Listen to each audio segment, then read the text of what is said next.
Miguel Aponte Viguera, te vemos desde hace muchos años, Miguel Aponte, participando en todas estas protestas, en el movimiento de izquierda revolucionaria, fuiste militante del Partido Comunista Dominicano, tienes toda una vida de militancia. ¿Quién es Miguel Aponte Viguera? Ese hombre que vemos con el megáfono y con los símbolos del comunismo encima. ¿De dónde viene Miguel Aponte? ¿Dónde nace? ¿Quién es su papá? ¿Cómo se desarrolla? Lo primero es, distinguido, querido, amigo, camarada, colega Robert Vargas, agradecer esa oportunidad que tú nos brindas en momentos estelares de nuestro país, de la República Dominicana, en que se ha desatado un movimiento de masas que se ha denominado a sí mismo Movimiento Marcha Verde, en el cual nosotros y nosotras, militantes revolucionarios de toda una vida, defensores de las ideas más avanzadas de todos los tiempos, podemos hablar del siglo XIX, del siglo XX y del siglo XXI, como son las ideas del socialismo científico, del marxismo-leninismo, del materialismo histórico. Es bueno comenzar con una anécdota. Antes de la Guerra de Abril de 1965, nosotros que teníamos a la sazón para el 24 de abril 14 años, porque habíamos nacido el 15 de mayo de 1950, en el seno de una familia que durante la niñez y nuestra adolescencia nunca refirió cuál era el pasado que resultó ser revolucionario de familia Aponte Viguera y de otros apellidos vinculados a ambas familias. Por ejemplo, Osuna, Suazo, González, entre otros, eran que eran antitrujillistas. ¿Y tú no lo sabías? Yo no sabía. Mi mamá, Olimpia Viguera, Olimpia Margarita Viguera Osuna, nos contó ya adultos, siendo profesionales, habiendo regresado de la Unión Soviética, que ella trasladaba los panfletos, así le llamaban, volantes, del entonces Partido Socialista Popular, PSP, surgido en las entrañas de la dictadura trujillista, en el 1944-46. Ella trasladaba de un barrio a otro la propaganda antitrujillista y socialista en las ropas interiores. Esa anécdota la refiero a propósito de dos libros que hemos publicado. Uno de nuestra autoría, que se llama El campo socialista y los becados dominicanos, de la experiencia de 8 años, vivido, sufrido, disfrutado en la gloriosa Unión de Repúblicas Socialistas Soviéticas, la cual vivimos 8 años y estudiamos y terminamos la profesión de máster en ciencias periodísticas, Master of Arts en periodismo. Antes de llegar a la Unión Soviética, porque te me fuiste de niño a la Unión Soviética, ¿cómo te vinculas tú, siendo niño, a las luchas sociales? En esa primera parte del introito que estamos haciendo, te decía que para el año 1965 teníamos 14 años de edad y ya habíamos comenzado a participar en la lucha callejera con los estudiantes de la intermedia y de la secundaria. Por ejemplo, mi mamá se ocupó y se preocupó por educarme o educarnos, somos dos, Juan Aponte y Miguel Aponte en la religión católica, apostólica y romana. Y nos inscribió en el Colegio Don Bosco y en el Colegio Divina Pastora de Santa Bárbara.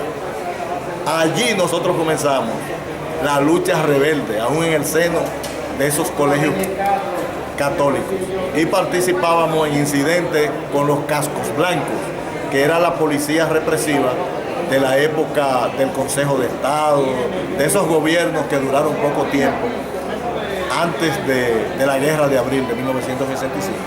Luego pasamos... ¿En alguna organización militaba? ¿O era movimiento estudiantil espontáneo? Era así, simpatizábamos con la Unión de Estudiantes Revolucionarios, que era de esa época, UER, y llegamos a la escuela pública Juan Pablo Duarte, de donde fuimos expulsados, esa es una anécdota, en octavo, por un director que le decían Mampurito, en el Juan Pablo Duarte intermedio.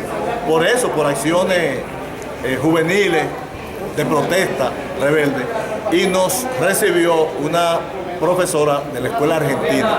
Cuando fuimos con los papeles, parece que le caímos en gracia, y nos dijo, ven, tú no puedes quedarte fuera de la escuela. Y nos inscribió en la escuela argentina. Ahí fue cuando comenzamos orgánicamente a militar en los grupos estudiantiles de esa época. Entonces, pasamos... ¿En cuál grupo? En la Unión de Estudiantes Revolucionarios, que era incipiente en esa época, que comenzaba... La Unión de Estudiantes Revolucionarios, UER. Sí. Entonces luego pasaríamos ya en el bachillerato a la escuela... Pero la UER era un apéndice del 14 de junio. Sí, de otros grupos de izquierda. Creo que el PSP tenía influencia y el MPD. Bueno, luego pasaríamos a la escuela pública nocturna, que se llamaba Miguel Ángel Garrido, en el edificio del Juan Pablo Duarte. Yo no sé si todavía funciona o no. Allí ya entramos como activistas fuertes a la lucha progresista. Entramos... ¿Estamos hablando de cuál año? Después de la guerra. Estamos hablando ya después de la guerra, en el bachillerato, 66. ¿Saltaste la guerra? No, en la guerra yo participé ya con 15 años de edad, en abril, en mayo, cuando cumplimos 15 años, pero ya... Tiraste aunque sea alguna piedra. O sea, yo estuve en un comando. Imagínate, yo era un jovencito sin ninguna preparación política, ideológica, y llegué a estar en un comando que estaba frente al hospital Padre Villini, en la calle Arzobispo Novel. Yo me acuerdo de un incidente muy grave, que fue una noche que hirieron de muerte a un joven del 14 de junio llamado Oscar Santana. Yo estaba de guardia con un fusil Mauser, grandote, más grande que yo y más pesado que yo, a la entrada del comando, y en horas de la noche llegó ese grupo de combatientes armados, alarmados, que habían herido a Oscar Santana, que murió en el hospital Padre Villini. Se habló de un grupo de delincuentes del comando Rolita, creo que era que decían, que intentó robar pollo, gallinas, y el 14 de junio era encargado de la seguridad del mercado modelo de la Mella, y ahí fue que hirieron de muerte a Oscar Santana. O sea que Oscar Santana muere enfrentando a saqueadores. Enfrentando a saqueadores dentro de la guerra. Sería interesante buscar, desempolvar ese acontecimiento, que se ha hablado muy poco de la forma en que Oscar Santana cayó herido mortalmente esa noche. Bueno, luego pasaría la Guerra de Abril, sobrevivimos a la guerra. ¿Llegaste a enfrentar a algún americano? No, un muchacho todavía, el tiempo que estuvimos ahí en la zona intramuros, Ciudad Colonial, fue muy poco. Luego mi mamá me sacó de la zona colonial y me envió a Canca la Piedra, a morir, de donde es oriundo el grupo de los Apontes. Bueno, ahí vino la secundaria, entonces ahí sí ya comenzamos a militar en el Partido Comunista Dominicano. ¿Qué año estamos hablando? ¿De qué año estamos hablando? Estamos hablando del año 1966-67. inmediatamente después de la guerra. Y el Partido PSD Comunista existía. Dominicano se llamaba Partido Socialista Popular. Exacto. Y durante la Guerra de Abril, en octubre, el congreso que realizaron cambió el nombre. Pasó de ser Partido Socialista Popular a Partido Comunista Dominicano. Había una efervescencia, todo el mundo quería ser comunista, revolucionario, del MPD, desde el 14 de junio, que comenzó a escindirse en varios grupos, Grupo Verde y Negro, Línea Roja, el Grupo Amauri, etc. Y ahí entonces estaba tú insertado en ese movimiento. Correcto, ahí me conquistaron los comunistas. Yo me acuerdo unos jóvenes de San Francisco de Macorís, apellido Ten. Uno de ellos luego se fue a la guerra de El Salvador, murió allí. Entonces entré como estudiante al Comité Estudiantil 27 de febrero, apéndice del Partido Comunista Dominicano. Formamos, creamos un periódico, ahí fue mi primer contacto con el periodismo en esa época, 66-67. El periódico se llamó Lucha, del Frente Estudiantil Antiimperialista, FEA, FEA, una organización juvenil que el Partido Comunista estimuló bajo nuestra dirección en los colegios, en los liceos públicos. Y teníamos la bandera caqui me acuerdo yo, porque el caqui era el color de los estudiantes. Entonces al caqui le pusimos en rojo la sigla FEA y la levantábamos. Dice que hacían un periódico. Hacer un periódico en 1967, 68, no era tan fácil como ahora. Ajá, me acuerdo. ¿Cómo hacían ustedes Me ese acuerdo que existían los mimeógrafos, que era a mano que uno imprimía con una manivela dándole máquina al tambor. Entonces existían unas planchuelas que eran una especie de pedazo plástico de metal, no me acuerdo si plástico, con el abecedario, y ahí nosotros en los esténciles dibujábamos los títulos del periódico. Yo me acuerdo que de los títulos más socorridos era Balaguer asesinan estudiantes, porque era una época muy convulsa. Y luego imprimíamos en hoja 8,5 por 11, que luego se doblaban, y los periódicos eran pequeños, era más o menos periódicos así, porque eran periódicos clandestinos que sacábamos, era muy difícil distribuir el periódico. Ese periódico se llamó Lucha. ¿Y cómo lo distribuían ustedes? Lo distribuíamos en los liceos. Acuérdate que existían los comités estudiantiles en las escuelas más calientes, Escuela Fidel Ferrer, Escuela Paraguay, Escuela Argentina, Juan Pablo Duarte, María Auxiliadora. Esa es una historia importante que está en los periódicos. El oratorio María Auxiliadora, OMA, fue una sede de la Iglesia Católica, que cuando nos expulsaron a todos los comunistas de las escuelas públicas por el secretario de Educación, era un tipo bestial, Cruz Delgado era el apellido de él, y se trazó como norma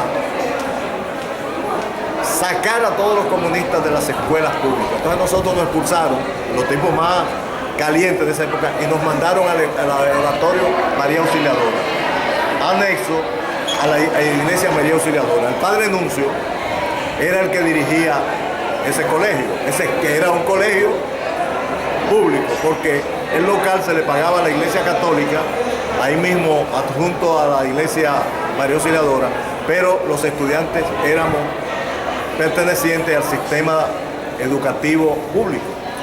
Y ahí una vez, en el 60... Entonces, ese sacerdote los acogió a ustedes. Sí, nos acogió. Era él entonces creo que era jesuita. Del sector de la teología de la liberación. No, él era un sacerdote, no era progresista, pero sí con el golpeo del gobierno. El golpeo del gobierno y de la Iglesia Católica reaccionaria hizo que el padre Nuncio llegara a una posición tan progresista que a mí me llamó en un momento y me dijo, mira, yo quiero que tú me busques al dirigente Narciso Isa Conde, del partido al que tú perteneces. Digo, ¿y para qué, padre Nuncio? Que le voy a dar informaciones contundentes de cómo la Iglesia Católica ha recibido toda esta tierra. Tú sabes que la María Auxiliadora, la iglesia, tiene una rica extensión en el seno del barrio María Auxiliadora. Y hay una iglesia, está en una institución que se llama Instituto Salesiano, Técnico Salesiano, y tiene una emisora ahora que se llama Juventud. Entonces el padre Nuncio tenía mucha información de cómo la iglesia, de una manera espuria, se apoderó de toda esa tierra con el gobierno de Trujillo. Y yo, que estaba muy activo en el partido, llegué a plantearle a uno de mis contactos, que se llamaba Pedro Juan Persia, que murió recientemente, y le dije, mira, el padre Nuncio quiere darle revelaciones internas de la iglesia, porque él está en conflicto con ellos por el problema del colegio María Auxiliadora, que a él lo sacaron, hubo muchísimos inconvenientes. La lucha tú la puedes encontrar en el Nacional, porque yo dirigía ahí una ocupación, la policía se metió, hubo muchos problemas. Entonces, ahí paramos, porque yo me gradué como licenciado, bachiller en ciencias físicas y matemáticas. Entonces, inmediatamente me fui a la Universidad Autónoma de Santo Domingo. Me inscribí en el 1970, entré al colegio universitario y simultáneamente comencé. Hacía años ya que se había pasado por el movimiento renovador. Ya hacía años se había pasado por el movimiento renovador. Sí, ya en los 70 ya en los 70 la universidad era una institución sólida. Tenía un presupuesto que era insuficiente y los guasdianos luchaban por el 5% para la UAS, me acuerdo yo. Medio millón. Eran los tiempos en que de la Universidad Autónoma de Santo Domingo salían autobuses para las calles. Sí, había unos autobuses que se llamaban Bluebird, me acuerdo yo, que eran azul. Creo que debe quedar los esqueletos por ahí. Bluebird, pájaro azul. Y eran unos autobuses nuevos para esa época, porque era de adquisición después de la Guerra de Abril. Y cuando se comenzó la lucha por el medio millón, esos autobuses nosotros salíamos para hacer los famosos micromítines en los barrios. Yo me acuerdo que yo llegué a dirigir. ¿Participaste? Sí, yo llegué porque ya yo en el 70 estaba registrado en la universidad y pasé a ser dirigente de la organización juvenil universitaria del PCD aquí, que se llamaba CUJAM, Comité Universitario Julio Antonio Mella. La bandera era mamey. ¿Y quién fue Julio Antonio Mella? Julio Antonio Mella era nieto del prócer dominicano Ramón Matías Mella, o Ramón Mella Matías, como se le conoce. Matías Ramón Mella. Matías Ramón Mella. Y nació en Cuba. En Cuba, en el 1925, Julio Antonio Mella participó en la formación del Partido Comunista Cubano y fue de los líderes destacados comunistas en Cuba. Entonces, como participó en el movimiento estudiantil en la Universidad de La Habana, los comunistas dominicanos lo que hicieron fue tomar el nombre de Julio Antonio Mella como dominico cubano vinculado a la Revolución Cubana y al prócer de la independencia dominicana. Entonces le pusieron a esa institución universitaria, Comité Universitario Julio Antonio Mella, y era muy conocido, era muy influyente ese comité en la UAS, en una época en que la lucha de los comunistas, de los marxistas-leninistas, era de moda. Sin embargo, tengo entendido que precisamente para esa época, estamos hablando de los años 70, ¿verdad? Sí, 70. 70. Tú nos dices que eras del Partido Comunista Dominicano y del CUJAM en la UAS. Pero en ese momento al PCD decían que era balaguerista. ¿Viviste esa época? Esa fue una época muy dura. ¿Por qué decían que el PSD, que los comunistas del PSD eran balagueristas? Yo viví esa época en carne propia y hasta recibí agresiones, porque como te digo, yo vine de los liceos públicos como un activista estudiantil desde esa época y llegué a la Universidad Autónoma de Santo Domingo y de inmediato me incorporé al Comité Universitario Julio Antonio Mella, y para esa época existía la lucha de los comunistas en tres grandes tendencias. Existían los comunistas que seguíamos a las posiciones de la Unión Soviética, existían los comunistas que seguían la línea pro-China de Mao Zedong, y existía otra tendencia comunista que seguía la línea de Enver Hoxha. Enver Hoxha era el cuadro dirigente del Partido Comunista de Alemania. Entonces, había una lucha brutal, feroz, entre los mismos comunistas. Entonces, nosotros aquí, para esa época, en el Partido Comunista Dominicano, nos inventamos el Comité Ejecutivo, Comité Central, como se llamaba, Comité Central del PSD, un acercamiento con Balaguer para tratar de que el PSD fuera legalizado, y el partido se puso a apoyar las leyes agrarias balagueristas. La reforma agraria del año 1972. Correcto. De esa época, la lucha por las leyes agrarias, que era contra la aparcería, contra el latifundio, contra la media, la tercia, que era lo que existía del régimen feudal. O sea, aquí, no sé si ahora en el siglo XXI todavía hace que los campesinos cultivaban la tierra y vendían en la flor la producción, la cosecha, o tenían un 50, 75, un 75, 30% con los terratenientes. El sistema de aparcería también, el terrateniente le daba a cultivar la tierra, entonces el campesino le daba la mayor parte de la cosecha.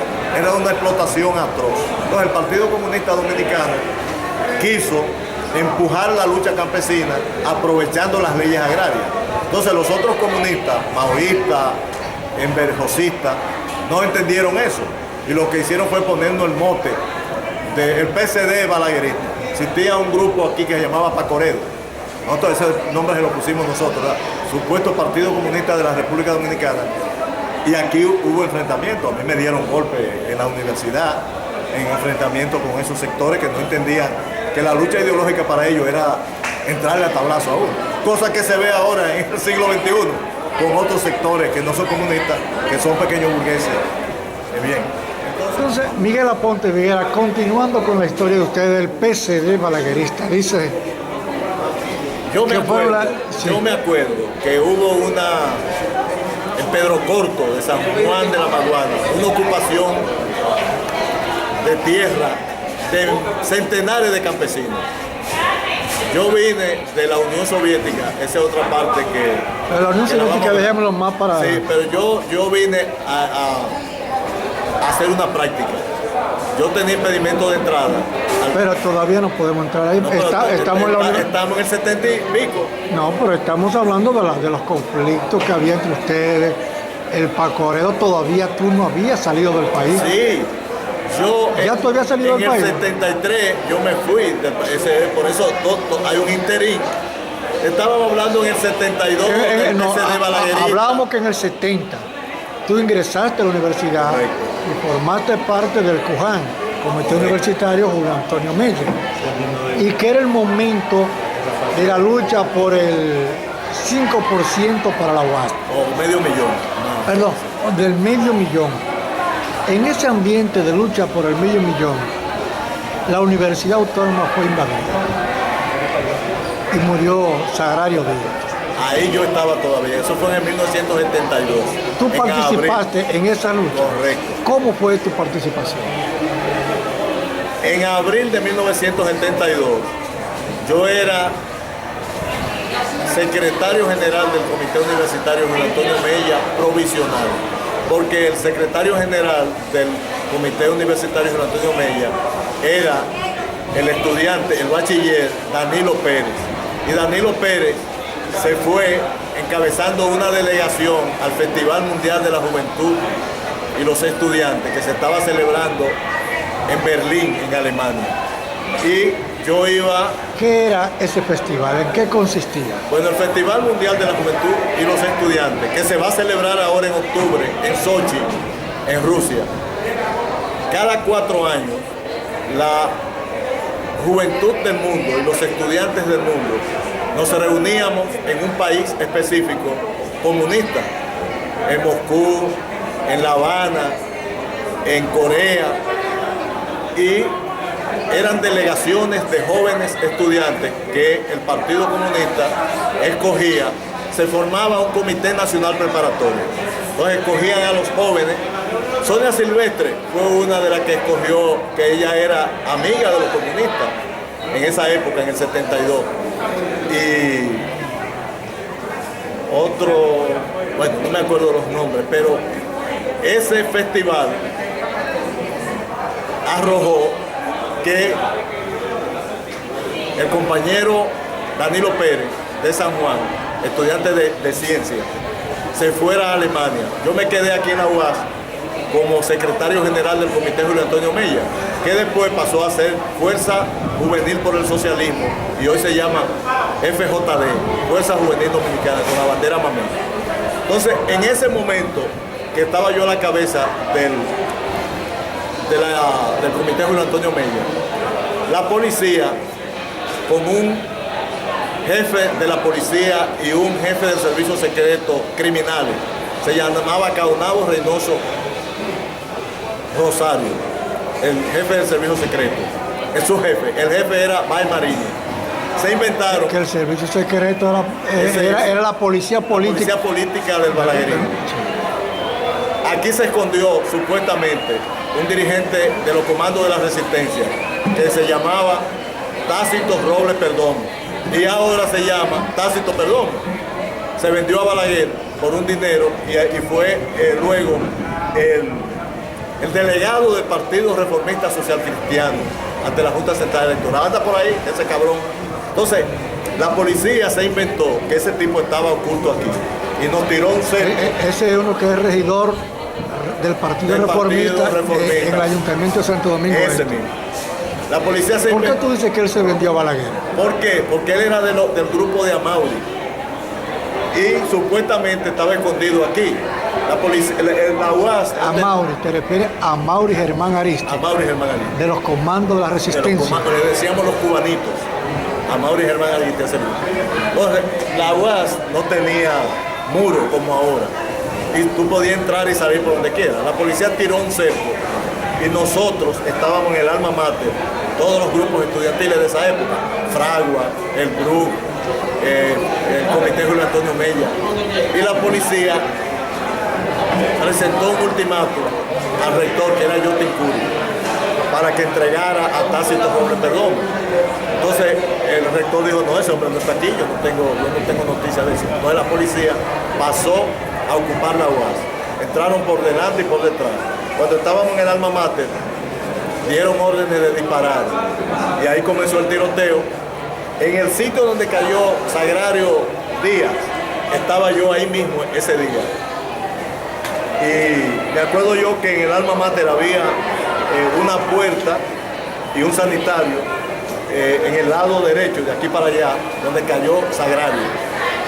Y nosotros lo que hicimos fue, después del tiroteo nos levantamos y subimos hasta la tercera planta, que estaba la rectoría ahí. El servicio secreto entró, a nosotros nos sacaron con pistola 45 en la cabeza, nos llevaron al servicio secreto. Aquí adentro, como siempre, dentro de la UAS, hay lo que nosotros le decíamos lengua, calié, que están observando quién era activo, quién no era, quién era comunista.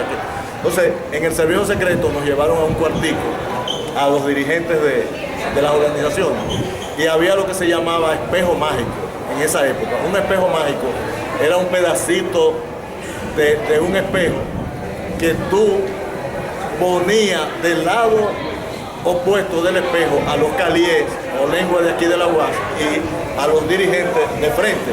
Entonces tú no lo veías a ellos, pero ellos sí te veían a ti. Y le decían a los intermediarios, mira, nos entraban de 12 en 12 al servicio secreto. El número 1, el 5 y el otro, sácalo, esos son comunistas. Entonces, yo que era parte de eso, nos sacaron ese día y nos metieron para una celda en el Palacio de la Policía, que le decían de los choferes. Era del carajo esa vaina, eso era terrible. Estamos hablando de 1972. Sí, pero ese era menos fuerte que Vietnam. Menos fuerte que Vietnam. Sí, porque Sí, había era dos menos, era menos porque fuerte. ese era de lujo. Sí, ahí. se le decían de los choferes. Sí. Pero hay una parte de la historia ahí que quiero detenerme. Has dicho que Tácito, él no estaba aquí o salió. ¿Cómo fue todo lo de él? Hay una versión que te la voy a revelar y Sí, quizá ahora al público, que yo la oí después que regresé de la Unión Soviética en el año 1981.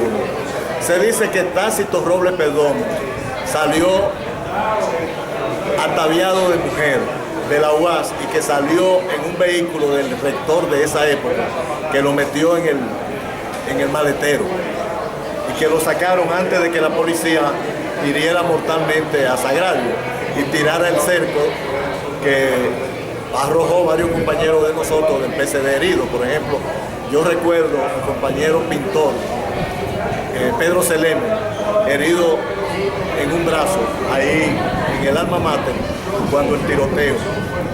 Y ese era uno de los compañeros activos, dirigentes, activistas del Comité Julio Antonio Mella.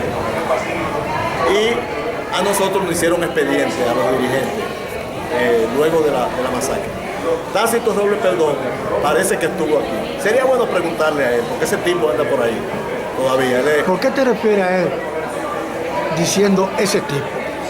Porque parece que ese era un revolucionario de confianza de esos grupos políticos militares, porque en el 1972, 73, acuérdate que hubo el conato guerrillero de Camaño, de los cubanitos, como le decíamos en el PCD, a los comandos de la resistencia.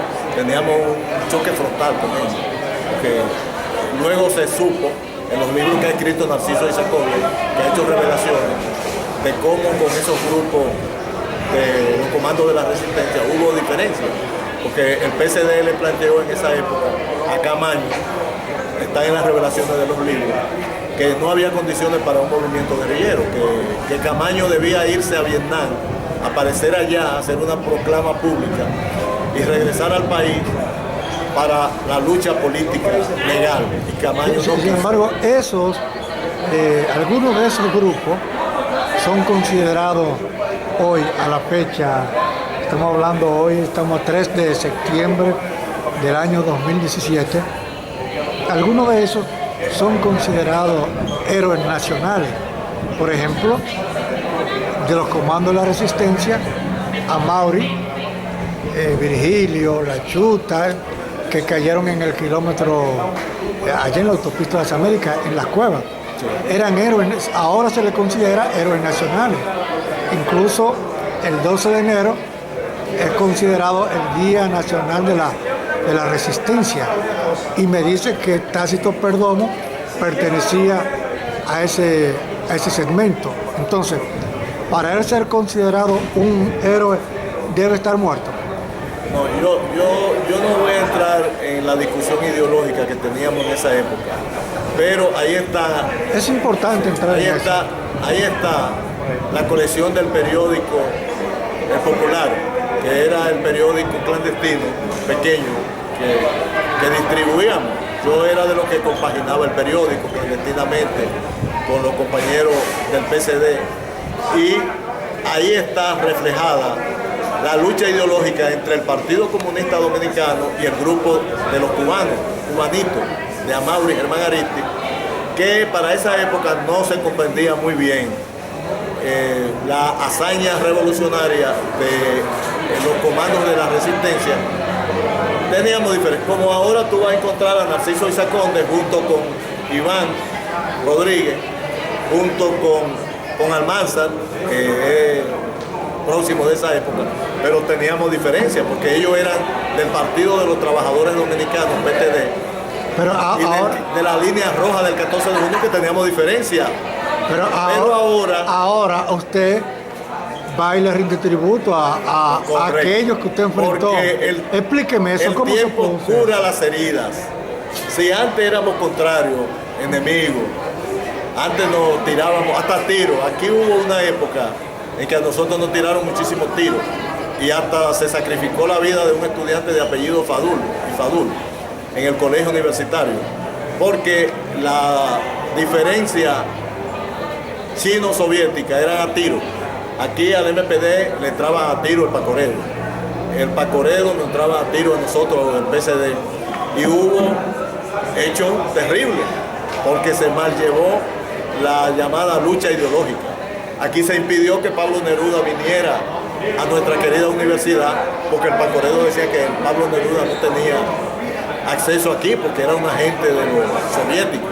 Entonces, se cometieron muchísimos errores. Aquí se declaró la revolución cultural al estilo de la revolución cultural china, al Pacoredo, y aquí se sacaron estudiantes. El Pacoredo dijo que se iba a... La izquierda tiene que hacerse una autocrítica, porque nosotros los comunistas, todos... Entonces, usted ahora, con esta edad, se está autocriticando la postura que usted sostuvo en el año a principios de los 70, cuando fueron asesinados los muchachos de los comandos de la resistencia. Yo pienso porque que usted lo enfrentaba. Sí, yo pienso que momento. nosotros los comunistas debimos haber hecho un mejor papel cuando la lucha de los compañeros, de los camaradas, de los comandos de la resistencia, porque se sacrificaron, eran 4 muchachos. Los demás que estaban preparados no pudieron. Aunque hubo intentos, se sacaron las armas, hubo algunos escaramuzas.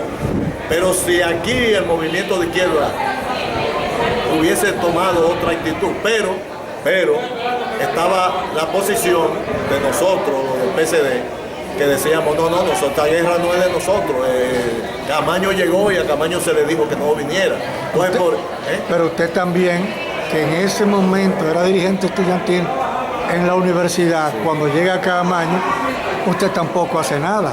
Usted no participa en nada. Eso estoy diciendo, que nosotros, los dirigentes estudiantiles del 72, 73, fuimos pusilánimos, porque en el momento que había que decidirse a desempolvar los hierros, como le decíamos las armas, nos quedamos de brazos cruzados, oyendo por la radio los combates, diciendo qué muchachos más guapos le tiraron. Esa gente, muchachos, le tiraron el ejército entero, le tiraron aviones, le tiraron helicópteros.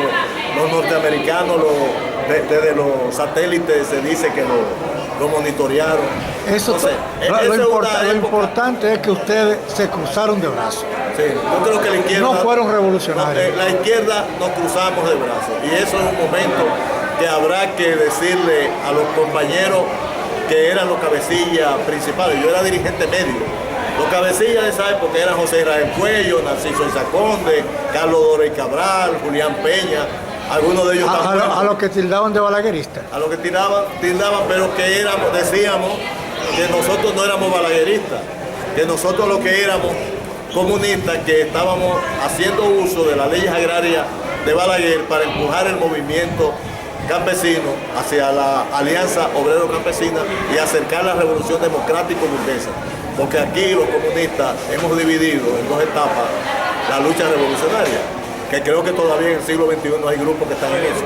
Hay que hacer una revolución democrático-burguesa primero y después la revolución socialista. Yo me acuerdo que nosotros los comunistas del PCD levantábamos una consigna que decía: el comunismo da pan, tierra, trabajo y libertad, vota por nosotros los comunistas. Cuando nos legalizaron y fuimos a las elecciones por primera vez, 78, por ahí más o menos. Que Minú Tavares fue candidato. Y el compañero fue candidato a diputado. Tulio Arbelo fue también candidato, junto con Narciso Isaconde. Todo eso hay que analizarlo, tenemos que autocriticarnos de muchas cosas, que ahora, como en la Marcha Verde, ya en este siglo, no se quiere crítica ni nada, ni se quiere que entonces, ¿qué pasó con el movimiento chino y el movimiento pro-soviético? En el año, el señor Tácito Robles Perdomo se salvó. Y unos años después pasó a las filas del balaguerismo.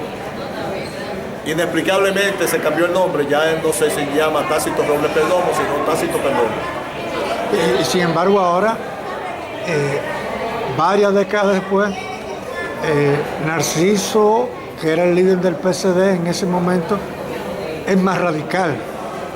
Más En la radical. actualidad, Sí, más radical. es más radical. Porque es más radical. Ahora, en el siglo XXI, Narciso y yo tenemos diferencia política e ideológica, tanto en los escritos que nosotros hemos hecho como en discusiones que hemos tenido en eventos. Es decir, antes de continuar por ahí y regresando en el tiempo, ustedes tenían la dirigencia revolucionaria, alta, media, tenía conocimiento de los planes de Camaño de venir a la República Dominicana. Bueno, de acuerdo a las conversaciones que yo personalmente he sostenido con el camarada Narciso Isaconde y con la lectura de los libros que han salido de su autoría y otros recientes del nieto de Juan Bosch, Matías Bosch, se revela que Narciso Isaconde sostuvo varios encuentros en Cuba con Camaño. O sea, su conocimiento, Tenía conocimiento de lo que se estaba preparando. o sea, su conocimiento de eso es referencial, no de primera mano. No de primera. O sea, es referencial. Entonces saltemos. Continuemos con Miguel Aponte Viguera. Continuemos con Miguel Aponte Viguera. 72, 73. Era presidente en funciones, secretario en funciones del CUJAN. Estudiaba en la UAS, ¿qué era lo que estudiaba? Ciencias económicas y sociales. Sin embargo, Sí, ciencias económicas y sociales y el colegio del colegio universitario al mismo tiempo. sin embargo, tengo entendido que en algún momento de tu vida sales de República Dominicana y te vas a la Unión Soviética. Correcto. ¿Cuándo fue eso? En el año 1972 ocurren los incidentes con Sagrario, ¿verdad? El asesinato del estudiante, varios heridos y ocupación de la universidad. Nosotros comenzamos a hacer actividades fuera de la UAS. Se hizo hasta un claustro universitario en el colegio Don Bosco, me acuerdo yo, que caí preso porque un periodista apellido Martínez editaba una revista que se llamaba Renovación y publicó en la portada una foto de una persona que presumiblemente era Camaño para esa época, con un tiro en la frente. Yo camino al claustro, compré la revista y la llevaba en la mano. Al pasar por un retén policial que le tiraron al local donde se iba a celebrar el claustro universitario en el colegio Don Bosco, me paró la policía. Al verme que yo tenía la revista enrollada, me dijo: ¿usted para dónde va? Yo soy estudiante y voy a leer. Usted es estudiante. Pues. Cuando abrieron la revista, ven el asesinato de Camaño. Dice: pero mire con lo que anda este.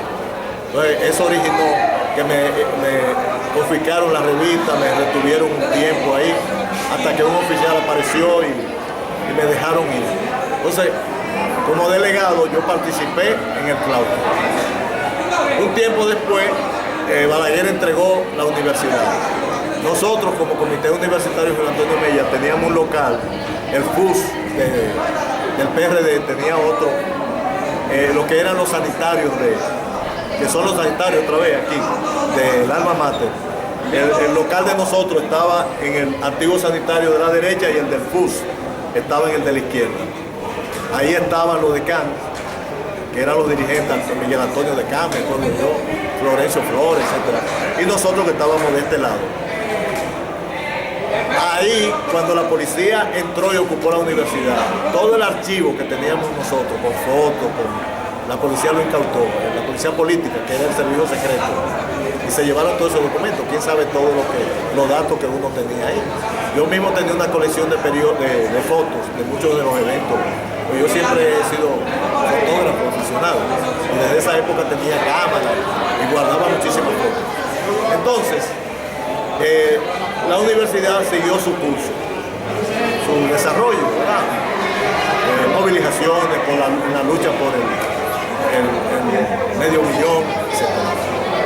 Yo caí en una situación un poco difícil porque políticamente el gobierno formó una organización que se llamó Frente de la Juventud Antiterrorista y Anticomunista, que nosotros lo bautizamos con el nombre de la banda. Es el que lideraba Ramón Pérez Martínez, que era del MPD. Había sido pacoredista del MPD. Entonces, a nosotros para esa época nos mataron a un dirigente medio que era el que me orientaba a mí, el que me llevaba el periódico.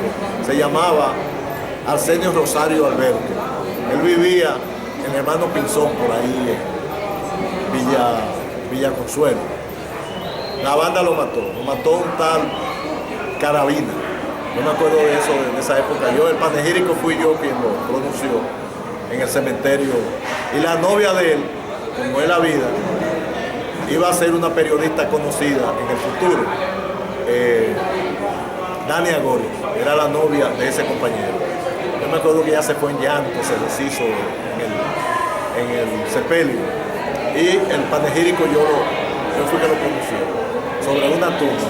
Al yo denunciar a Macorís, a Patato, a Carabina, a partir de ese día a mí me incluyeron en una lista para eliminar.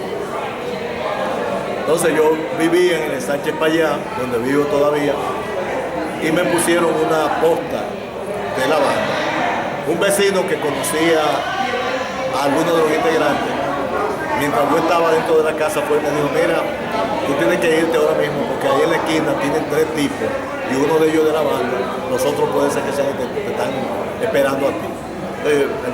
Yo tenía salida de emergencia en casa, me fui por el patio y el partido me ocultó un tiempo. Entonces ahí fue cuando el partido decidió tramitar una beca para que sacarme del país. Entonces estamos hablando ya de 1973.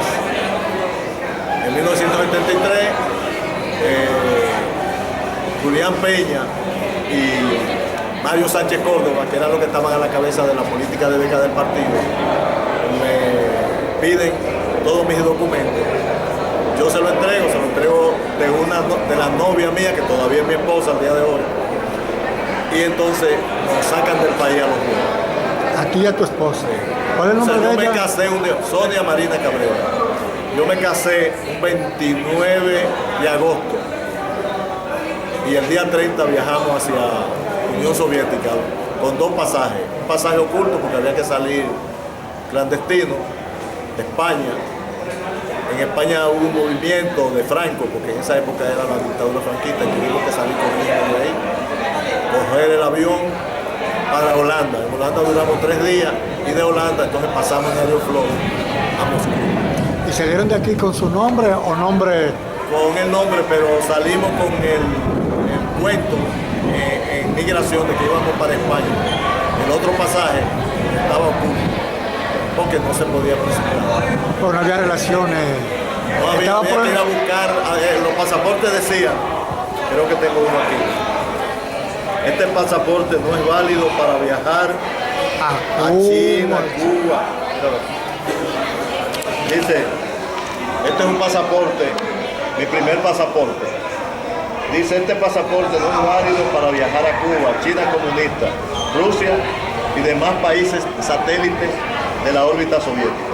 Cancelado. Con este pasaporte yo viajé a estudiar a Ucrania. La ciudad se llama Kharkov. En Ucrania cometieron el error, los soviéticos, de ponerle un sello al pasaporte, cosa que no se podía hacer, porque nosotros viajábamos clandestinamente. Le pusieron, en lugar de ponerlo en un papelito, le pusieron al pasaporte el sello. ¿Y quedaste entonces? ¿Qué pensó? Que cuando el pasaporte se me venció, estando yo allá, yo no podía salir de la Unión Soviética. Entonces en los periodos de vacaciones, los soviéticos me mandaban a trabajar en fábricas un mes y un mes de descanso. Cuando yo mandé el pasaporte a Hamburgo para que me lo renovaran, me lo incautaron. Lo mandaron aquí, ese pasaporte duró varios años yo sin pasaporte. No podía salir aparte. porque tenía impedimento de entrada a la República Dominicana. Por haberte colocado el sello. Por haberme colocado el sello, porque ellos no sabían dónde yo estaba. Aunque sí se imaginaban que todos los que salíamos de la República Dominicana era a estudiar en un país socialista, porque uno se desaparecía y escribíamos a través de un tercer país. O sea, las cartas mías yo las mandaba a Panamá con unos familiares o a Estados Unidos. En Estados Unidos la metían en otro sobre y la mandaban a mis familiares, a mi mamá, a mi papá, para acá. Como tú, ¿cuántos se fueron a través del Partido Comunista Dominicano a estudiar en los países socialistas? El día que yo me fui, en el 1973, agosto-septiembre, éramos 100 dominicanos y dominicanas que íbamos a estudiar a la Unión Soviética solamente, 100. Porque la política de beca del partido, aquí en este libro que yo escribí, hablo por completo de cómo salimos a estudiar, cómo era la vida de nosotros, fundamentalmente en la Unión Soviética, pero también hago referencia a los países denominados democracias populares, que eran Rumanía, Checoslovaquia, Alemania Oriental, Bulgaria, Hungría, etcétera, que el Partido Comunista Dominicano también enviaba becarios a estudiar, pero eran muy pocos. ¿Y quién pagaba eso? Eso lo costeaban los sindicatos de los países que eran llamados de la órbita soviética. Y en la Unión Soviética, los sindicatos soviéticos costeaban, de acuerdo a las informaciones que yo tengo, un estudiante extranjero le costaba alrededor de 50 millones durante su periodo de rublos, estamos hablando, que eran los cálculos que yo hacía, a la Unión Soviética, porque a nosotros nos daban estipendio de 80 rublos mensuales.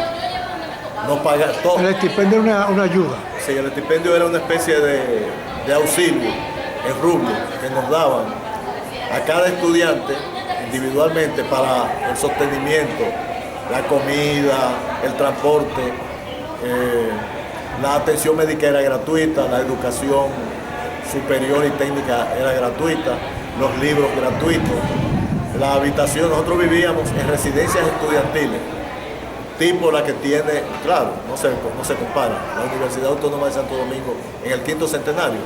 Eran residencias con comedor económico, había servicio de cambio del bilió, que es la ropa de la cama.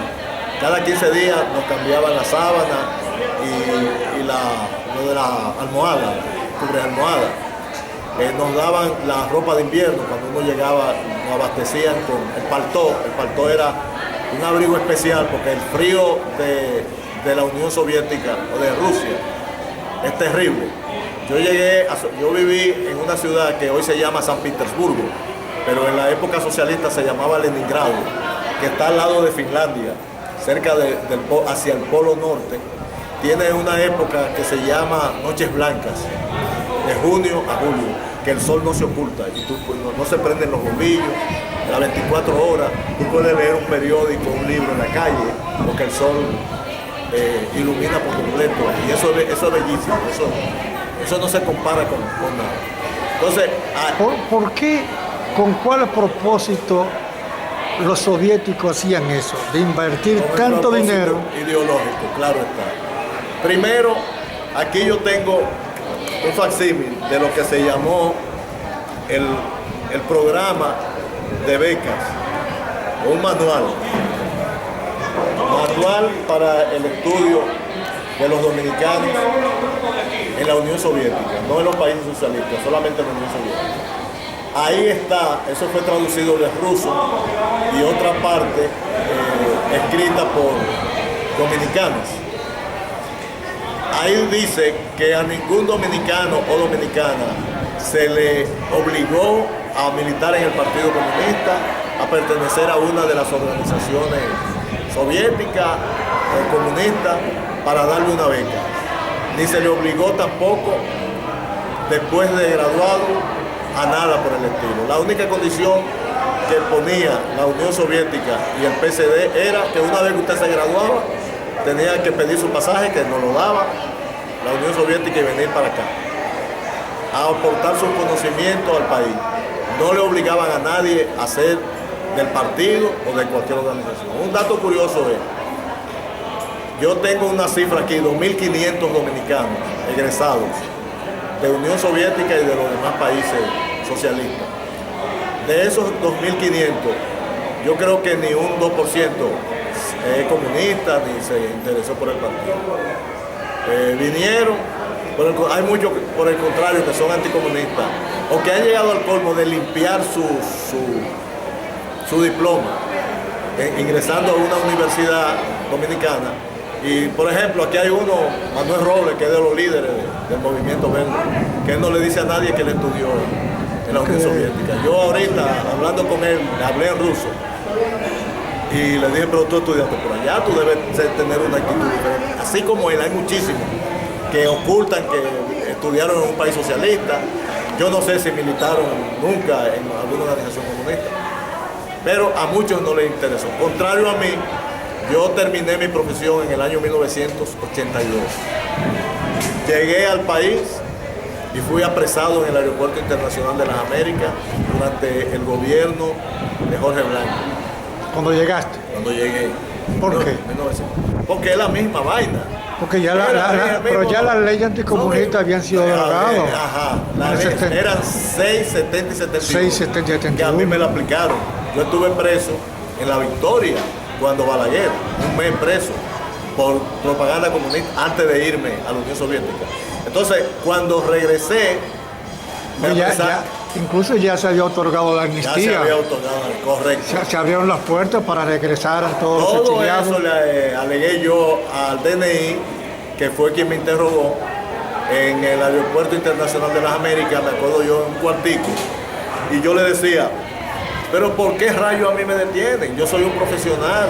Mire, yo acabo de terminar mi carrera y he venido a mi país a trabajar. No, señora, a usted no le va a pasar nada. Me interrogaron por 6 horas y no me querían dejar salir. Mi familia estaba afuera en el aeropuerto internacional que se llamaba de las Américas, Punta Coseo, algo así. Y estaban desesperados porque yo abordé un avión y le mandé un telegrama con la hora de llegada. 6 horas después fue que me dejaron ir. ¿Por qué? Porque ellos me estaban interrogando que dijera nombre de gente con quien yo estaba allá, que yo no conozco a nadie, yo estaba solo en mi universidad.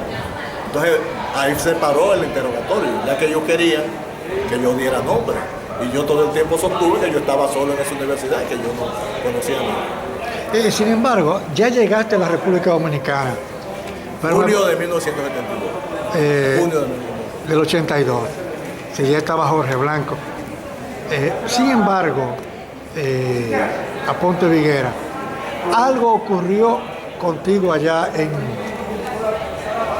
en la Unión Soviética. Tú dijiste hace unos instantes que te casaste acá con la señora que todavía es tu esposa y ella vivía contigo allá. Pero yo tengo entendido, he escuchado que tú tienes, además de 2 hijos, 3 con tu señora esposa, tú tienes un hijo ruso. ¿Cómo se explica esa historia? ¿Cómo se explica eso? Que tú tengas un hijo ruso que no es de tu esposa, según tengo entendido. Correcto. ¿Tú podrías aclararme eso? Porque es muy frío para allá. Yo tengo de casado desde 1973 a la fecha 44, 42 años así. Y con la esposa mía, que es de amor eterno, como dicen, procreamos 3 varones. 2 son rusos. 2 nacieron allá. Sí.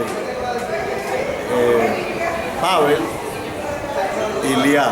¿Pavel nació allá? Sí. Nacieron los 2 en la ciudad de Leningrado, hoy San Petersburgo.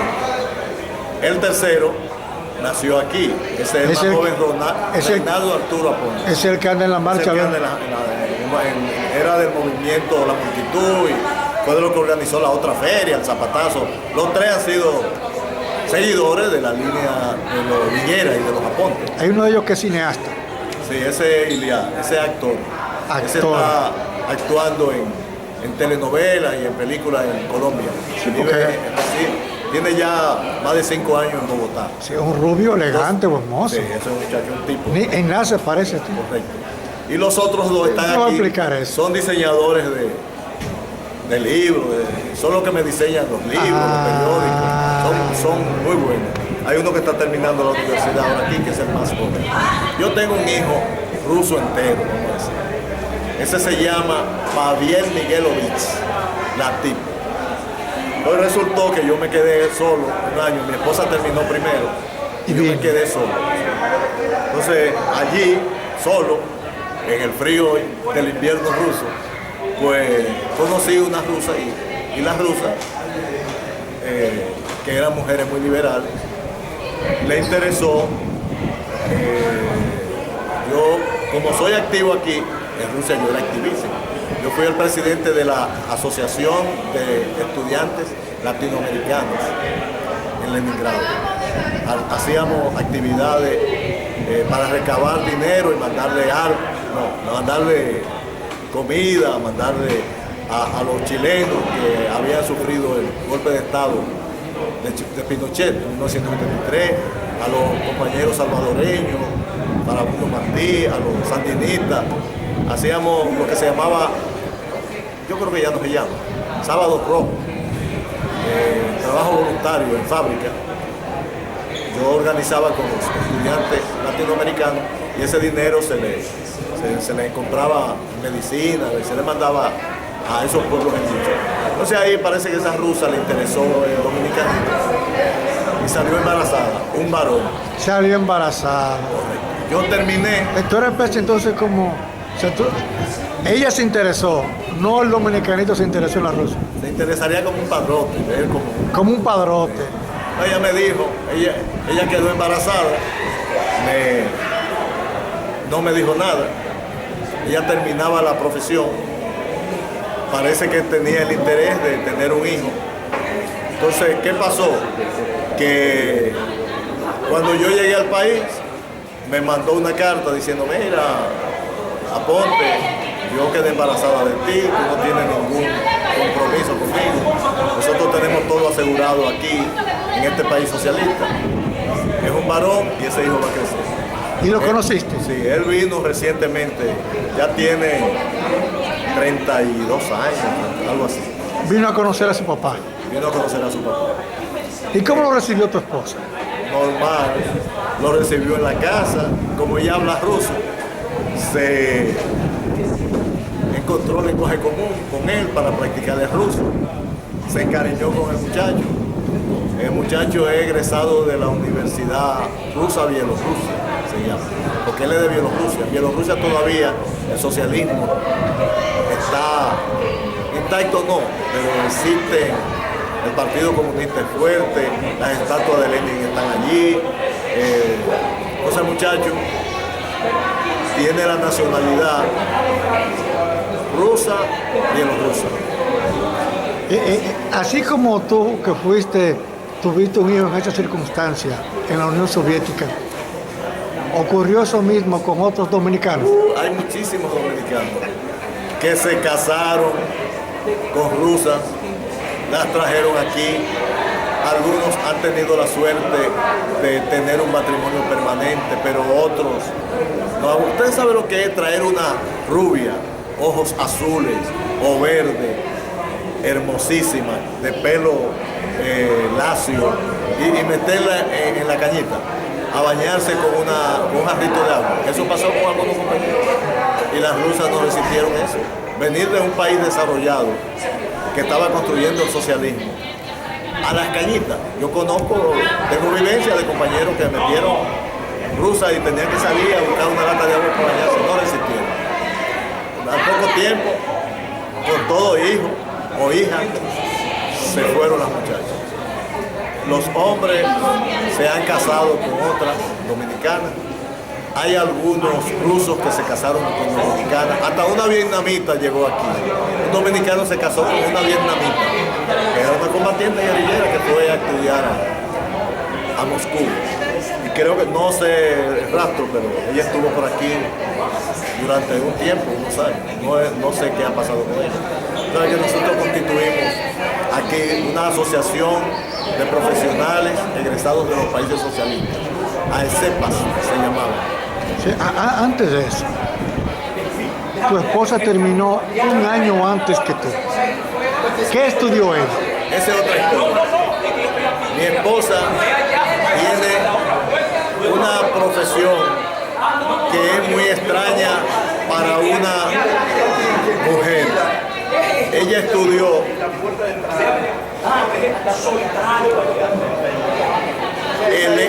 electrificacia electroavaruda baña pripriatia. Eso es Dímelo en español. Eso es electrificación de las empresas industriales.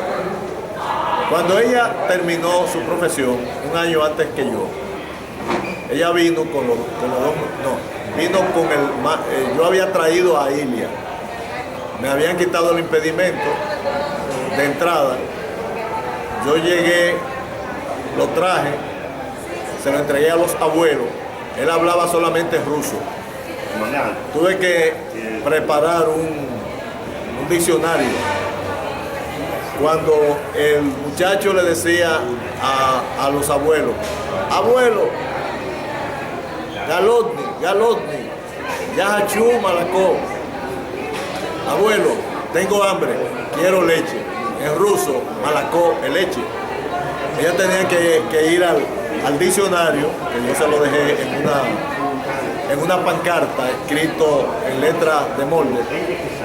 Y malacó, leche. Entonces le buscaban leche. Porque el muchacho sabía más ruso que yo. Tenía 3 años y pico ya. Entonces, ellos tuvieron que embojotarse con el muchacho hasta que la mamá vino, regresó, terminó la profesión con el siguiente, con Pavel, que era el más pequeño, ¿verdad? Eran 2, luego nació el tercero aquí, cuando yo vine. Entonces, ella tuvo problemas porque nadie le quiso dar empleo.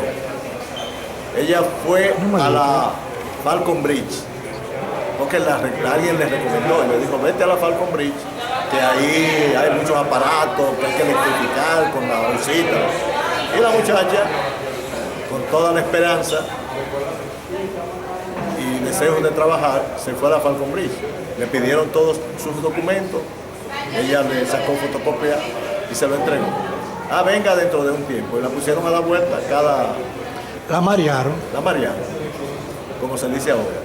Entonces ya una última vez la muchacha de tanto gastar dinero fue y un funcionario de la Falcon Bridge la llamó. Dijo, ven acá, joven. ¿Usted de dónde que viene? Yo vengo de la Unión Soviética. Mire, yo le voy a hacer un consejo, le voy a dar un consejo. Usted es mujer en esa profesión, ¿verdad? Y usted viene de Rusia a querer que le den trabajo en la Falcon Bridge. No pierda su tiempo, ahí esta gente no le van a dar trabajo a usted. Usted le están poniendo, el mareo no se usaba en esa época, le están poniendo a dar vueltas. Y la pobre mujer tuvo que dedicarse a curar a los niños, a atender a los niños. ¿Nunca consiguió empleo entonces? Durante el tiempo que yo estuve aquí, no conseguí empleo, más que en una empresa de gaseosa que la puso a hacer trabajo secundario, pero no en su especialidad. Cuando yo terminé mi carrera, regresé en 1981, ya terminé en el 80. Entonces, con mi mamá tenía muy buenas relaciones con el administrador del Ingenio Río Jaina, no con el director del CEA, que era Ledesma, Kiko Ledesma, de San Pedro de Macorís, de donde son los Villeras. Entonces mi mamá, recomendación mía, fue a hablar con Kiko Ledesma. Entonces Kiko Ledesma le dice, mándame a la muchacha para conocerlo. Él era el director del Consejo Estatal del Azúcar. Le ve las condiciones, las notas, y la mandó a trabajar al Ingenio Río Jaina. Duró 17 años trabajando en el Río Jaina. Ella era la que trabajaba en la reparación de las turbinas enorme de la molienda de las maquinarias del ingenio Río Jaime. Miguel Aponte Viguera, para concluir esta parte de tu historia, detrás de ti, si me das un chancecito, por favor, estoy viendo una fotografía en la que esa foto no es de aquellos tiempos, se ve que es de ahora, porque esos policías son de ahora, ese eres tú. ¿Qué pasó ahí? Que veo que te tienen esos policías ahí.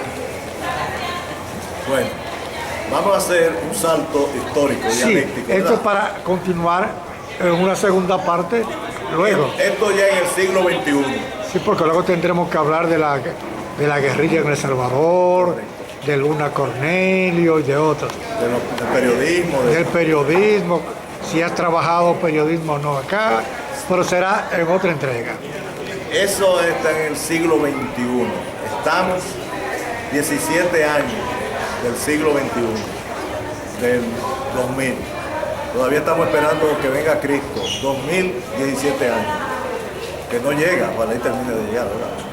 Pero mientras llega Cristo, seguimos en la lucha revolucionaria, participando en diferentes aspectos de la lucha revolucionaria, tanto en el movimiento periodístico dominicano, en el movimiento comunista de izquierda y en el movimiento popular dominicano.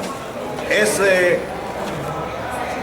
episodio que se ve ahí, esa imagen, corresponde a la lucha contra la corrupción en lo que se llamó el nido de delincuentes, de ladrones, Oficina Supervisora de Obras del Estado, hoy SOE. Ahí fue cuando lo que hoy se conoce como Movimiento Marcha Verde, los mismos dirigentes de ahora, los Mario Berger, Manuel Robles y otros, crearon una organización que se llamó Poder Ciudadano. Hay un conflicto, eso, viejo. El Poder Ciudadano ha caído en bajo perfil.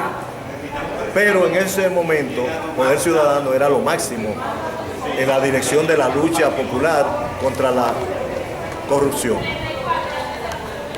Nosotros, el grupo AGIPRO, nosotros pertenecemos a un pequeño grupo que es Agitación y Propaganda, AGIPRO, que levantamos la bandera roja independientemente de lo que se levante, sea amarilla como era antes, por la lucha por la educación, el 4%, como ahora que es verde.